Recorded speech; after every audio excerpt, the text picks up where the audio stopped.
This is Laborc, and it is so nice to have you here. These are the paints you need. So guys, this will be a bit different from the usual backdrop because this dragon is so big I can't frame it properly. Our first layer is burnt red. I know it's a hassle with paints because I like to use different brands all the time, but you can use any dark brownish red you want. We are using an airbrush and all the steps can be done by a brush, but obviously it's way faster this way. We apply this color in a few layers with the airbrush to coat it evenly. Try to make a separation between the underskin or underbelly and the scaly parts. By the way guys, if any of you need some extra help, I offer one-on-one online coaching on Patreon. If you are interested, the link is in the video description.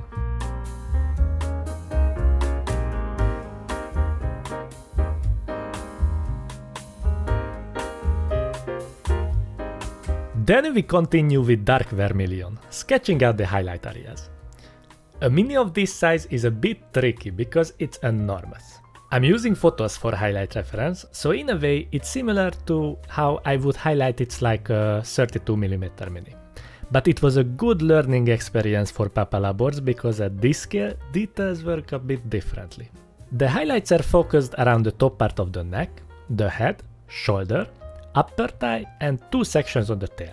The first problem Papa Laborc ran into is that the body of the dragon is quite narrow because it's basically a Chinese representation of a dragon with a serpent-like body. Which is pretty cool. I talked about it in the past that the game draws a lot of different mythical figures like Hades, Valkyrie or the Christian angel archetypes, and the art team did a great job making them in a style that all of these different religious creatures fit in the game perfectly.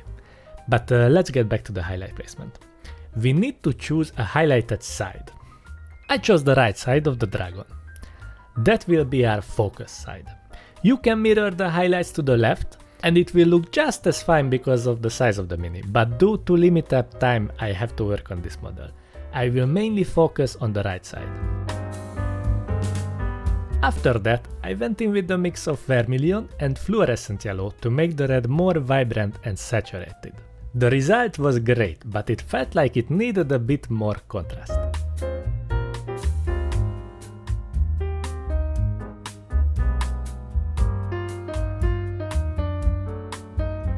So I added some sunny skin tone to the mix, and that was a bit too much and desaturated the whole thing. Red is a bit of a tricky color to paint.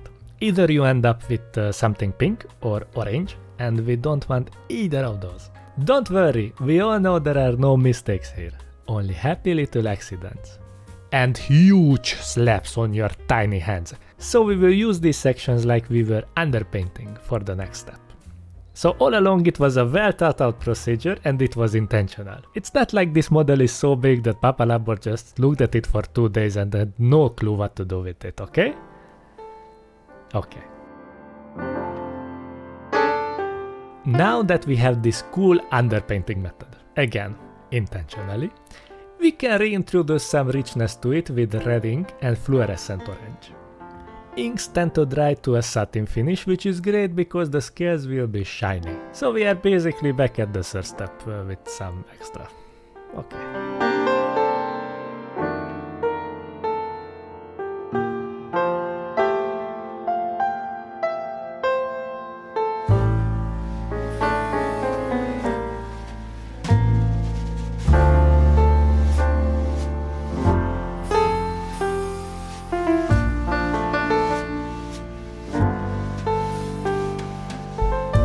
Let's work on the other part of the skin. I mixed some black and grey brown for the base coat to have a bit darker foundation. Any neutral dark brown can work that you have. By neutral I mean there is not much green, red or orange in the brown, so you know a bit bland. I use this color for the spikes in the back and horns too.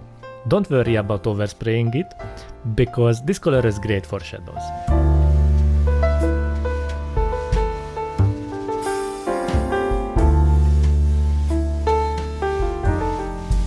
Then with pure grey brown, we sketch out the highlights. As I said, I'm focusing on the right side, so those highlights will be bigger. Try to aim your brush in a way that you don't paint the crevices of the skin. This will help us to make those wrinkles more defined. I'm putting the highlights on the chest, belly and the lower part and side of the neck. Careful with your aim, because with this grey-brown, we really don't want to overspray the red, and especially you really don't want to slap on your tiny hand. Okay? Okay.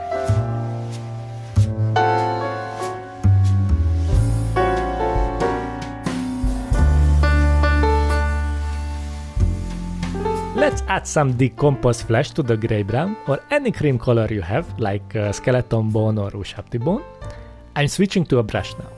Some of you asked what kind of brush I'm using, but as you can see it has no brand, it just have 330 and Kolinsky written on the handle. And unfortunately this is a discontinued brush, but I use these or a Raphael 8404 or maybe Michelangelo Kolinsky brushes. The latter one is pretty cheap and good quality. If you want to save some money on good brushes, just go into an art store and not a hobby store and ask if they have any Kolinsky brushes.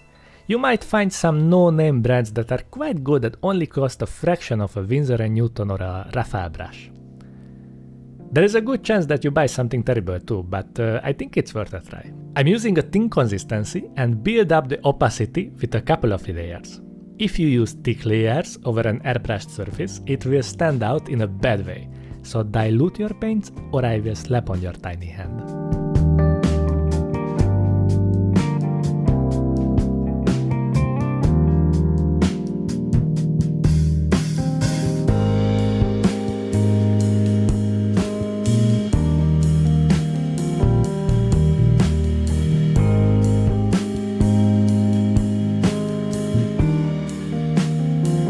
Now with pure decomposed flesh, we reduce the highlight areas with the same consistency.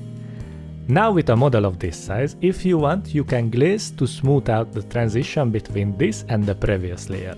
But if you use thin layers, you don't really need to do that, because we are not looking at this mini from like 10 cm when we want to inspect it. This is a big one, so these colors blend well on such a large surface.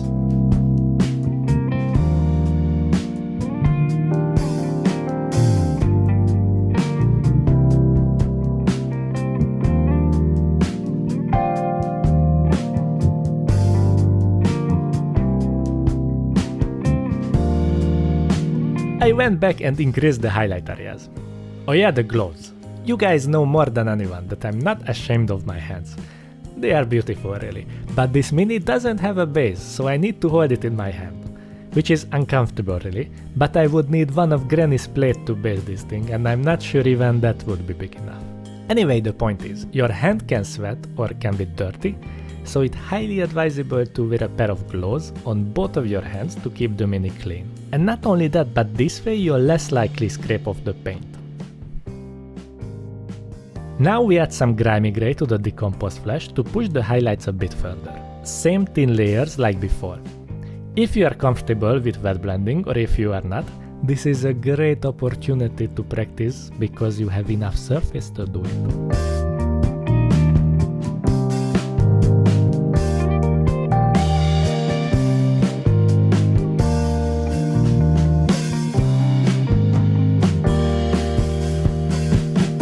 With decomposed flesh, I painted the top half of the spikes and only edge highlighted the lower part. Don't cover the surface entirely and paint along the scratches so we don't lose the texture on the spikes.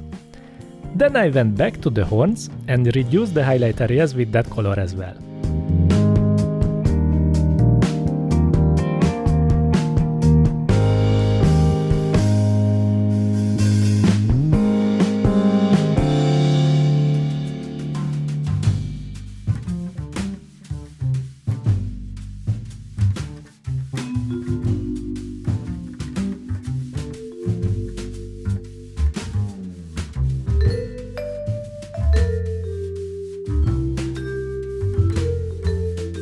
At this point, I thought the contrast could be bigger between the scaly and underbelly part. So I went back to the airbrush and sprayed some angel green between the two sections. This is a very dark green, almost black, so if you have some cold green color, mix it with black and you get almost the same result. Green is complementary to red, so this will enrich the shadowy tones. This is a very thin consistency, so you might need a couple of layers, but it will look great.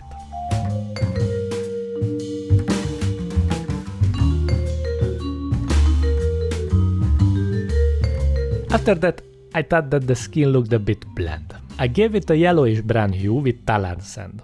This is a glaze consistency for the airbrush, so very diluted. We just wanted extra tint for our midtones and not repainting them. I built up the opacity through several layers. I only spray this over the highlights, so we mute them back a bit, but it will make the skin much more interesting.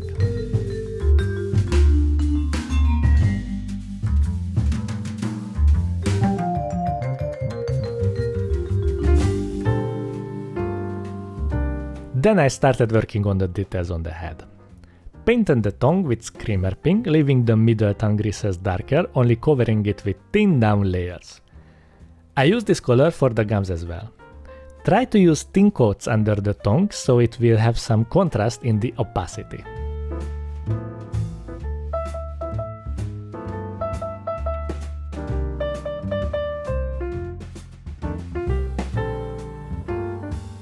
I painted the teeth black. I wanted a nice separation between the gum and the teeth, so basically we are pre-blacklining the teeth because it's a bit faster that way.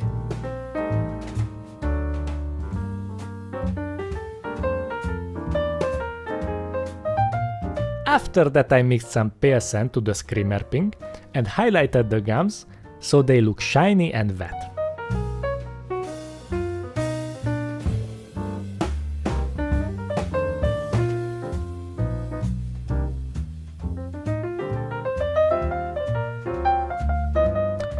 With a mix of grey-brown and decomposed flesh, I put a base coat on the teeth, leaving a tiny line of black between the gums and the teeth. That tiny black line adds so much to the definition and cleanliness. So try to leave some. Otherwise, I will slap on your tiny hand. I mixed some black to the grey-brown and painted the lips so they are more separated from the rest of the jaw. After the airbrushing is done, it is quite hard to pick out all the different sections on the head because everything is scale, fur and bone. So adding some more separation really benefits the whole paint job on the dragon.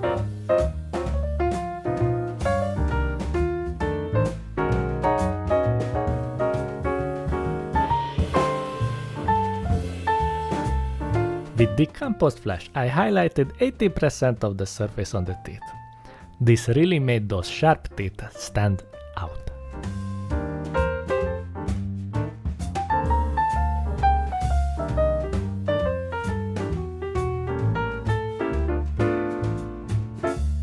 After that, I went back to the tongue and placed some highlights like the light is coming from the left. Made small streaks and dots to enhance the texture of the tongue with a thin consistency.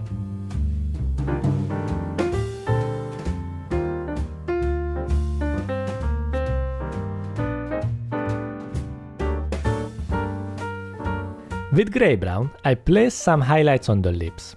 I painted some small lines to add some texture and only used this color on the top part of the lips.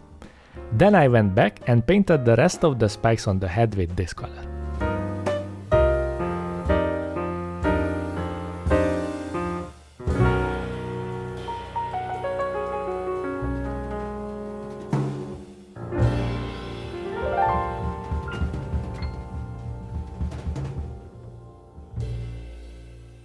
On the artwork, the dragon's eyes are glowing yellow, which looks great, so I wanted to replicate that effect. So I did some underpainting with pale sand on the eyes.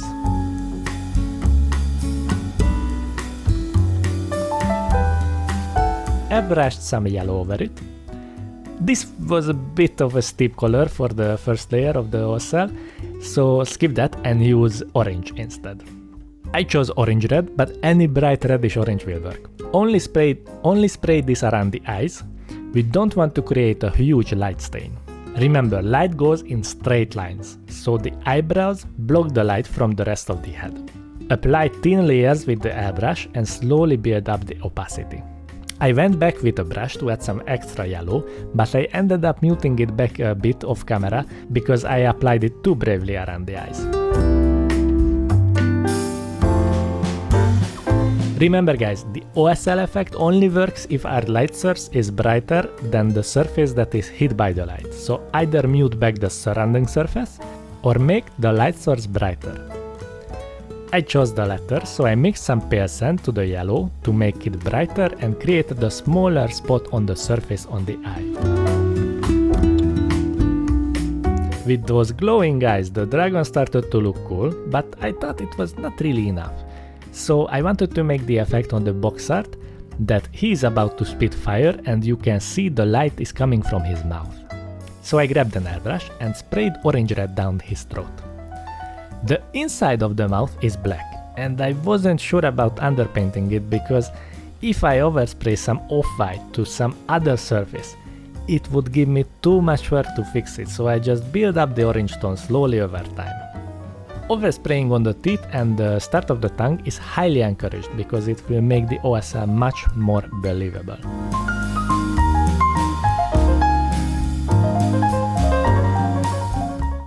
Then I used yellow to increase the light values and decreased the swaying area. Aim for his throat.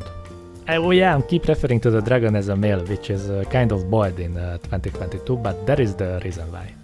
He is a little package.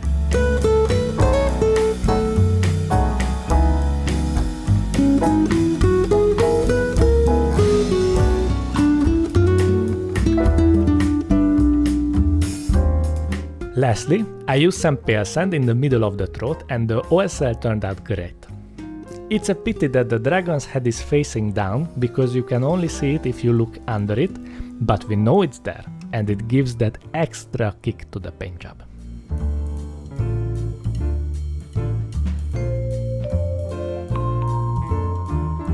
Now let's make the dragon head stand out a bit more. So I added highlights with vermilion. Thin consistency, so it will blend in nicely on our darker red foundation.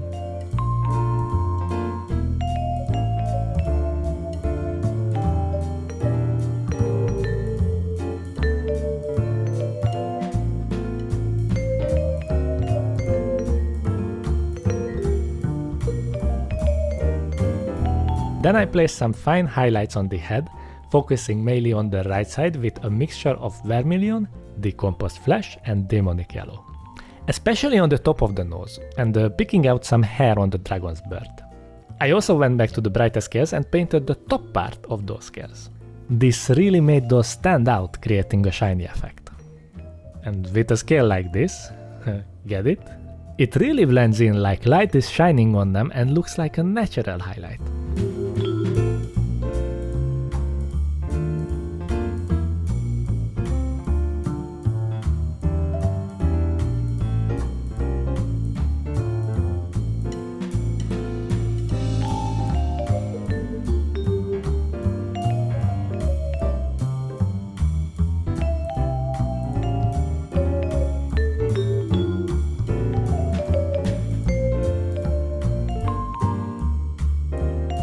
Having said that, I did tone back these highlights with a bit of glaze of vermilion.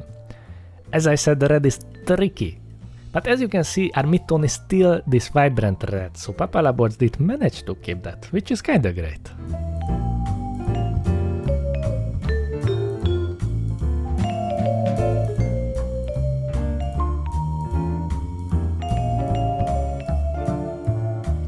Now those claws need some attention, so I painted them black. Same purpose like with the teeth. We need some separation from the fingers and the claws, and black is great for that.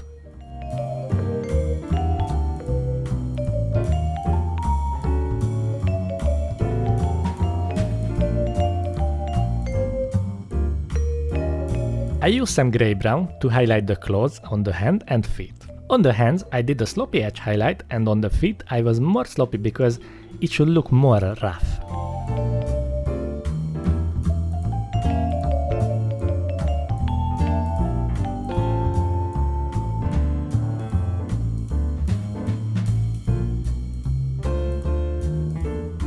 Then I went back to the horns and placed some highlights next to the head with decomposed flesh, mixed with some pale sand.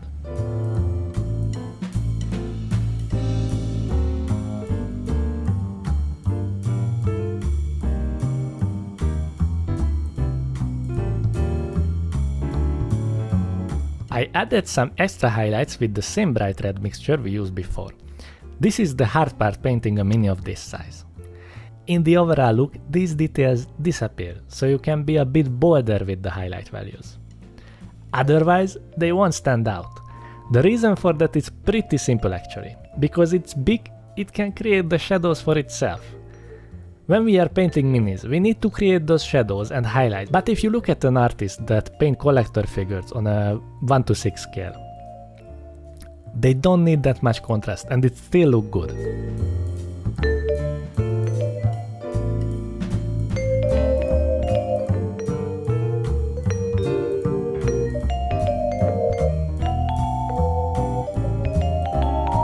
After that I went back and did some black lining around the lips to increase the definition.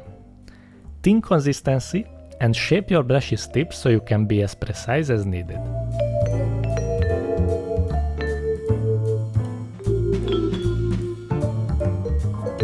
Then I did some extra highlights on the lips with decomposed flesh to make them a bit more rough and dry with some tiny lines.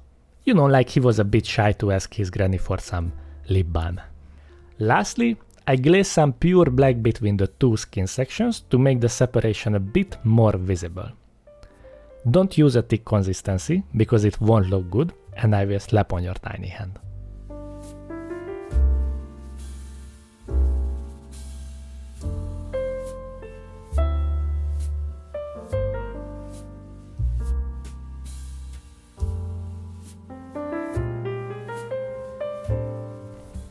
With that, our dragon is done. This was a fun experience and I hope you guys will enjoy painting your demon dragon for Massive Darkness. So thank you for joining me on this little painting adventure. A huge thanks to my patrons who support these kind of videos. With special shout out to Jonathan Rhodes, Cold-Blooded Dom, Trying to Paint Minis, Jonathan Mausner, Rulzak, Vlad D, Earthapple21 and Paints and Games. If you want to support Papa Laborc's work, you can do that on Patreon, where you can have early access to these videos and vote on the next mini. Or if you feel you need a bit of help from Papa Laborc personally, online coaching is now available. I hope the rest of your day will be as smooth as a granny's butt cheek.